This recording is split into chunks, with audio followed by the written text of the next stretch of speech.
ఉన్న ఆ పెళ్లి వేడుక క్షణాల్లో విషాదంగా మారింది. 6 ఏళ్ల బాలిక నీటి తొట్టిలో విగత జీవిగా కనిపించింది. ఆ చిన్నారి ప్రమాదవశాత్తు చనిపోలేదని, ఆమెను స్వయాన ఆమె మేనత్తే హత్య చేసిందని తెలిసి అంతా నిర్ఘాంతపోయారు. హర్యానాలోని పానీపత్లో ఈ దారుణ ఘటన చోటు చేసుకుంది.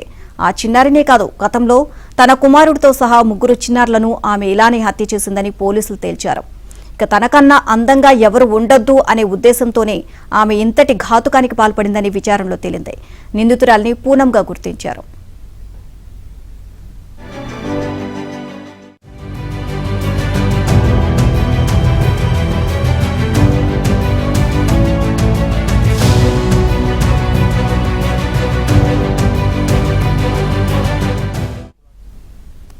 తనకన్నా ముద్దుగా కనిపిస్తోంది అనే ఉద్దేశంతో తన వదిన కుమార్తె ప్రాణాలు తీసింది. ఈ ఘటనకు సంబంధించి తానెవ్వరూ అనుమానించకూడకుండా ఉండేందుకు తన పేగు తెంచుకొని పుట్టిన కుమారుణ్ణి పూనం చంపేసింది. గతంలో జరిగిన ఈ 3 మరణాలు ప్రమాదవశాత్తు జరిగినవేనని ఇప్పటిదాకా అంతా అనుకున్నారు.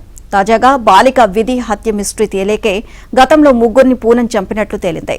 4 చిన్నారులను ఆమె ఒకే విధంగా నీటి తొట్టిలో ముంచి చంపేసింది. నిందితురాల్ని పోలీసులు అరెస్ట్ చేశారు.